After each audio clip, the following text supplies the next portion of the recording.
Hello everyone and welcome back. We're watching Higehiro episode 6, and in last week's episode we got a pretty heartwarming talk between Goto and Sayu. They ended up actually having a proper kind of like girl to girl talk, which I was very happy to see. Goto also got Sayu's approval and stuff for the relationship and whatnot, which was great. Then we had a discussion with, her name's Mishima, right? Mishima and Yoshida, which I was just like, and I'll leave it at that. And then, of course, near the end, we had an introduction to the long-haired co-worker at Comfort. And it seems to be the guy that Sayu actually may have been with. And if that's the case, this looks like it's going to be pretty messy. And yeah. So without further ado, let's just get right into it. Let's see what the heck happens. Yeah.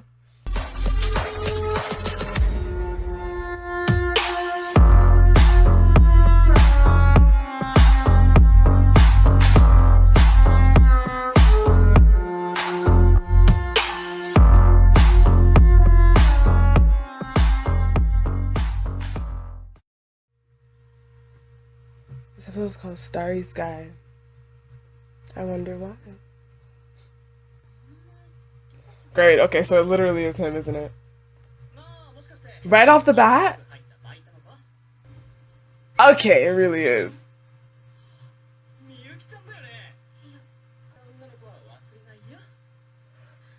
How old is he?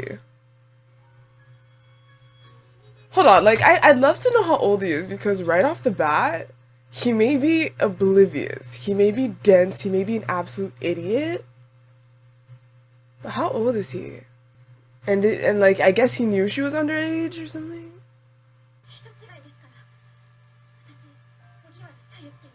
So she lied about her name, like.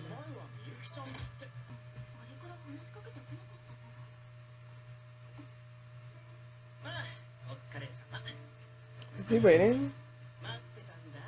Oh. Okay, don't be a creep.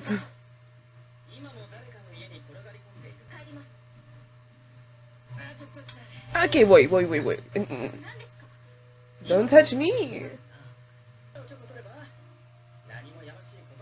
You're pushy. Okay. And this right here is where we draw the line. Not me censoring my middle finger. It's PG out here, okay? This is what we do out here in these streets. Okay, but no, see, blackmail? Blackmail is not cute.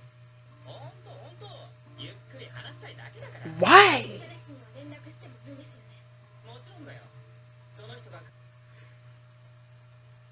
Don't even try to mess with Yoshida, okay? You're about to smack you in the face with a cig.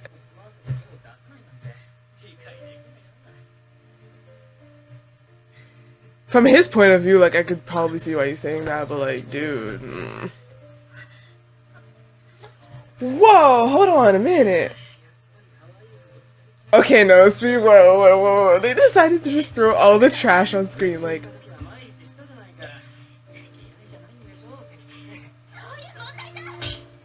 Damn, straight uppercut. That was mean. Okay, whoa.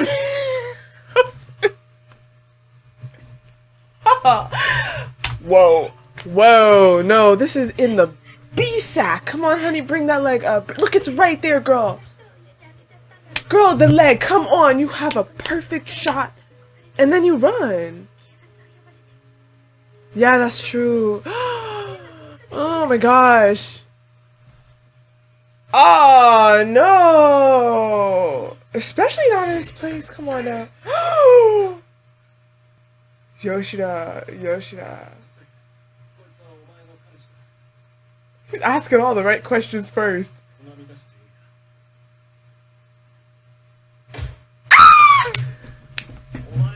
I love how he stays calm. He's like, "Is this your boyfriend? Can I kick him out?"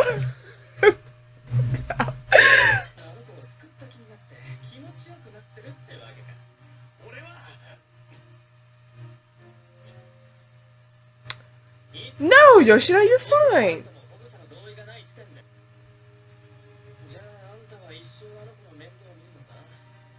Wow, people do not mind their own business. That's all I have to say. It's just for her to get on her feet, like.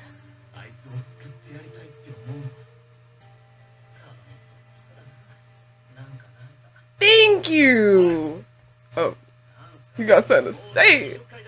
Damn straight. Quit your job. No. Yeah, that's a problem. I guess she's gonna quit.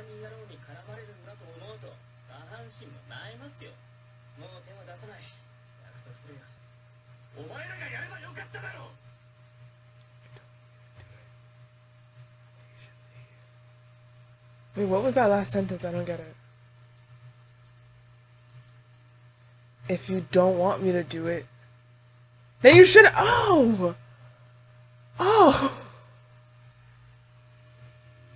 I read that wrong. I was like, if you don't want me to do it, then you should leave. I was like, wait, he's talking about Sayu? With what?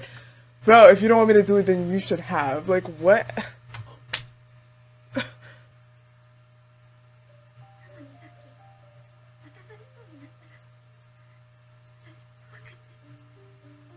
Your mindset has altered. It has changed.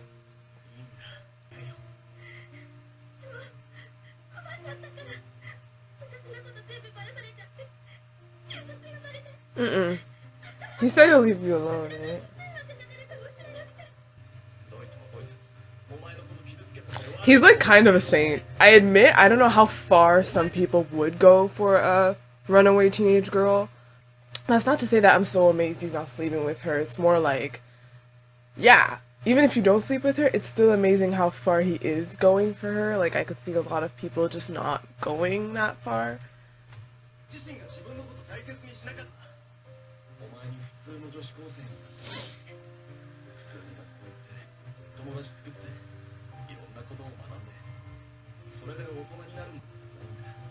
Yeah, I get that for sure.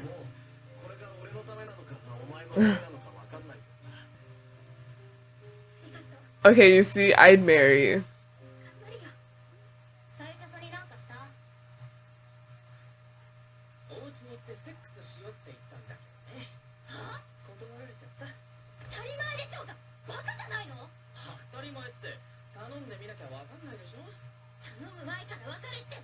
Bro, you practically forced yourself though.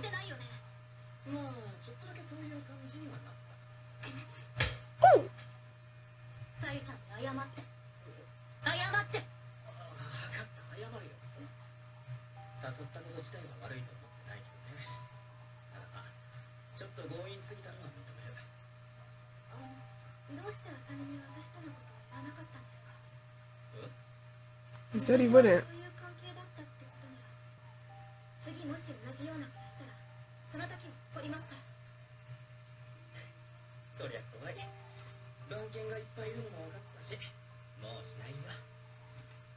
We're gonna talk about this later.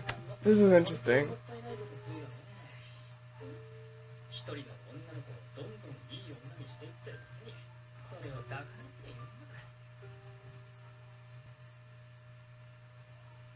Comfort. Why do I keep doing that? I'm tempted each time. Sorry, there was some trouble at work. I need to go. Her parents are rich and they're never around, always working. Why these kids always got these big ass homes? My goodness.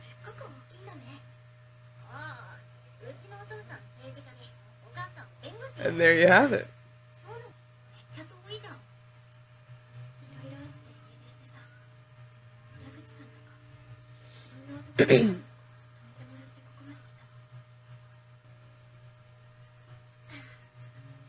That's nice.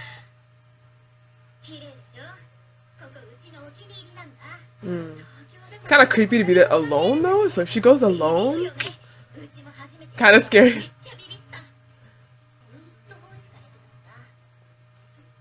If she had siblings, it'd probably be cool.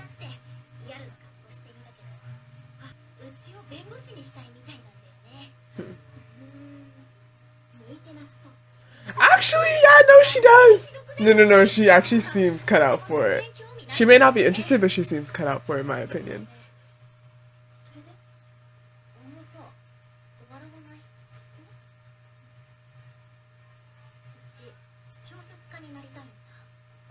Is that funny? Do people laugh at that? I guess they think, oh, really making it big or being able to live on your own as an author is not that successful for the most part, but like, it's not funny.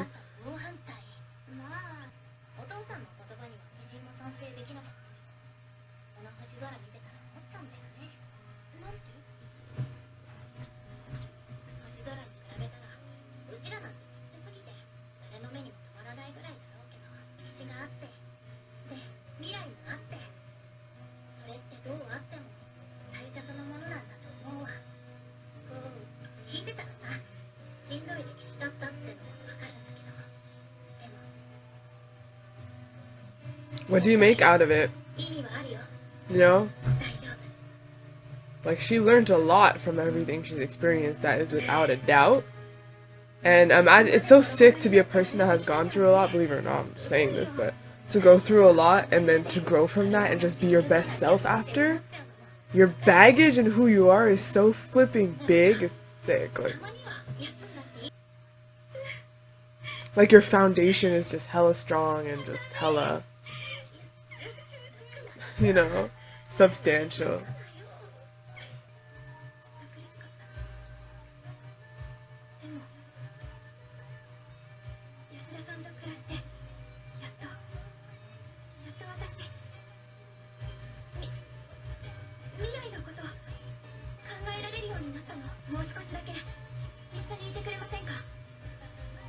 This is part 2. This is the part now where she's like, of course it's okay. I mean, if you came this far, definitely when you're reaching this stage, this is not the abandonment time.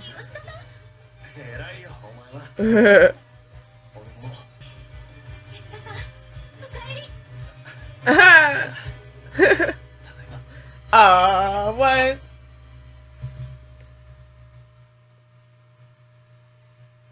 Who are they?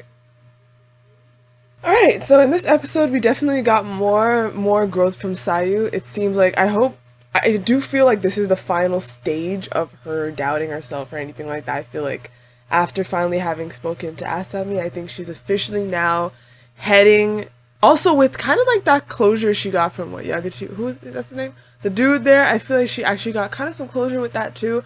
I feel like she's in a place now where she can move forward as she's saying. And I feel like we may see that from here on out, hopefully. And that's really good. Yoshida keeps being awesome, you know? He keeps being awesome. As for what I actually wanted to discuss, has to do with something I mentioned earlier in the episode when I first met the guy. Yaguchi, was it? I think that was his name. Still don't know his age. I'm not sure what the gap between them is. I don't really know the circumstance between them. I'm guessing if she's 17, what is he, like 20? Don't really know.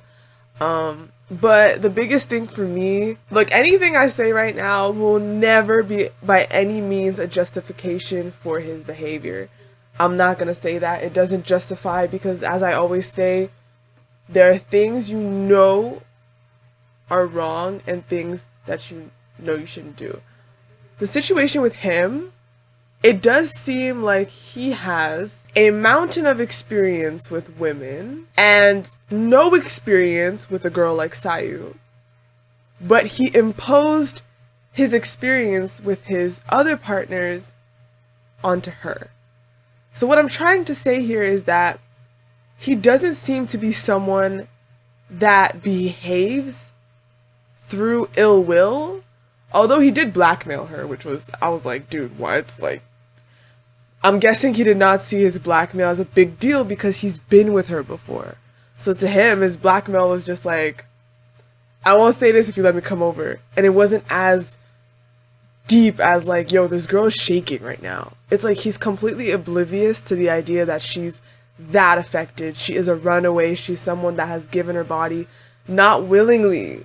It seems like he really doesn't know about all this or what that could do to a girl or what that has done to her specifically. He seems completely tone deaf to this. So he does not at all treat it in a way that shows he understands how grave it is. Yeah, the biggest thing is he seems to have a certain experience with girls, and then when he's with Sayu, you know, they've slept together. Then again, like I said, I don't really know. To him, she was probably just like, if you let me stay here, I'll let you sleep with me. And to him, he was probably just like, oh, all right, sweet, like, whatever, like, sure. And he doesn't realize, even while they were doing it, she was like completely dead. Like he's like, how does that feel good or something? And he's like completely blind to what the heck is happening. And I always want to point out a difference. Same results, right? Same results. But the difference in character is when one is doing something despite how bad someone feels about it versus someone doing something unaware of how bad the person feels about it. You feel what I'm saying? That's always a little difference that I like to point out. Just right now, we're just kind of like observing the character, not justifying, not at all taking things lightly, just looking at the characters. So Yaguchi had a completely warped idea of what his relationship with Sayu was like. As I said earlier, he doesn't seem to at all be able to piece together who Sayu is, what she's going through, and why she's doing anything she's doing. To him, he's just like, it's just sex. Like, you know, that's how he sees it. And I hear guys talk sometimes, and I'm just like, wow. The biggest no-no was absolutely when he was like completely forcing himself on her. Like, dude, even if you think I've slept with her before, there's no way she's seriously rejecting me. This is what I'm talking about, the oblivious part. It's like, dude, she is literally rejecting you though. Like, how do you not acknowledge that? And you completely stepped over it. To you, you undermined her rejection, and that is never okay. He completely undermined the fact that because he's done it before with her, to him, that rejection was just, there's no way it's that serious. But it's like, dude, it doesn't matter how many times someone does something with you, or if they've done it with you once. They can say no whenever they want, and that is it. You don't get to decide for that person if, like, it's not a big deal, or if, like, you should be okay with this, or anything like that. Absolutely not. Okay? Heck, you could be my boyfriend, and if I say no, it's no. It's no. You could be my husband. If I say no, it's no. You know what I'm saying? Like, it's just, no. I understand if to a degree it could be a problem if I decide for the rest of the entirety of a relationship, I say I never want to sleep with you again. Like, I can understand where it's just like, that can create a rift. But even in a relationship, when you say no at a certain time, just because you, like, that has to be respected, even regardless, you know what I'm saying? And then we move on to the part where the dude keeps his word. That's one thing we notice as well. He kept his word to Yoshida. He kept his word about saying, I won't say anything if you let me come to your place. They showed aspects of him that make him seem like a trash dude, but one of the regular trash dudes, if that makes sense. Like, the kind of, like, trash dude you could find on the regular. Where, like, he's trash, but, like, to a certain degree, he has a conscience. Like, even when he apologized, he actually did apologize. He acknowledged that he went rough. He completely undermined when he was going rough, obviously. But he acknowledged that he pushed it, and then he's just like, I apologize, and he's just like, he's able to see also that, yo, Yoshida is turning you into a fine woman. Like, there are certain things that they made sure to show us that he is acknowledging and he knows is, like, right from wrong. So they definitely wanted to depict that he's not a good guy, but he's not the trashiest of the trashiest. And there's definitely some guys that are just gonna take this situation so light that there would be no apology, there would be no acknowledgement that he went rough, or anything like that. So they kept a little balance with his character. So that, I guess that's kind of all I wanted to talk about, because I do know how some people could just watch this, and without dissecting a character, they could just take it a certain way, point blank, da-da-da-da. That's a little boring to me. I like to completely see something in its entirety, so I like to dissect characters and all that. So he's still not a great guy, he's still very faulty, he still did a lot of things wrong, but I like to just completely see his character. You know what I mean? Like, just that's it. So, anyways, I will end it here. That is pretty much it. Hopefully we can see her grow even better for her sake in the future, and yeah, her become a fine woman indeed. So I'm ending it here. Thank you so much for watching. I want you guys to leave what you guys think in the comments down below. No spoilers, please, and I'll see y'all again in my next video. So thank you and bye!